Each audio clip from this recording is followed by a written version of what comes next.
чете играта превъзходно, вижда е по-бързо от останалите, така че мислим, че и за други хора това се отнася, но в крайна сметка изборът ни се спря на Радослав Филипов, ЦКБ АД.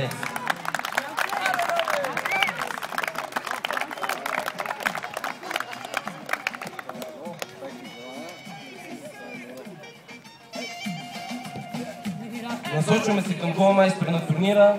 Става въпрос за Христо Златков от Алианс България. Той не е в София в момента, така че няма възможност да дойде да вземе наградата си. Никой от Алианс няма в момента да присъства, така че ще му я дадем по-късно. И поради тази причина преминаваме и към една друга категория, която създадохме. Най-атрактивен играч на турнира. Еврофутбол между фирмен шампионат 2011-2012. През цялото време той показваше страхотни игри. Нямаше нужда да чистим сглобките на вратите, защото опираше пажините от тях редовно. И наистина много голове, много хубави игри, много голови пасове. Става въпрос за Борис Борисов, Kaufland България.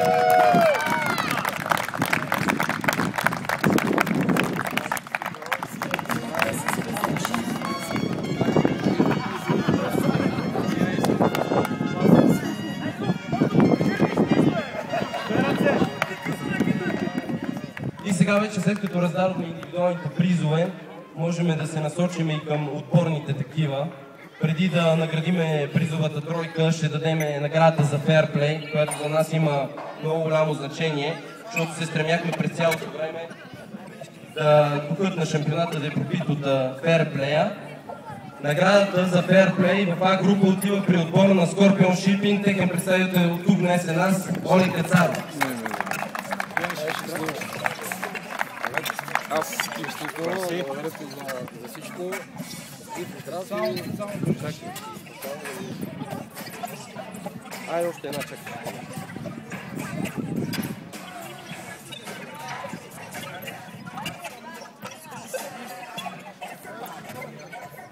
Сега вече се насочваме към призовата тройка. До днес не се знаеше, ако шампионът беше известен още миналия уикенд, до днес не се знаеше кой ще вземе второто, кой третото място. Преди малко се разбра. Така че връчваме третото място, но клубата за трето място на Kaufland България. Силни аплодисменти за тях и постоянството им в турнира.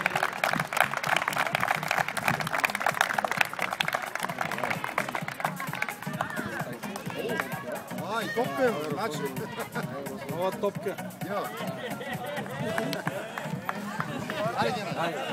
Дайте една снимка да направим там отборна с купата.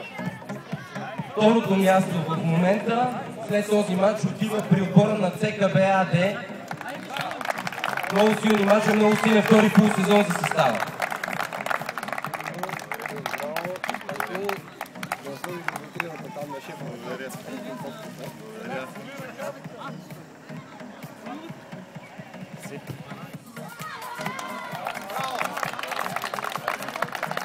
И шампионската титла от Еврофутбол между фирмен шампионат сезон 2011-2012 отива при отбора, който за целия сезон има само 2 загуби и 1 равенство. Много постоянен отбор. Футбол Френс Мейл. Нека ги аплодираме.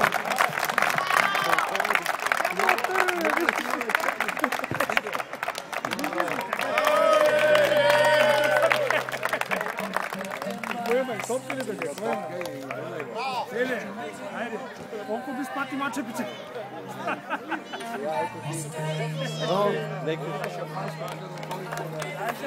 Отвори шампанското за титлата.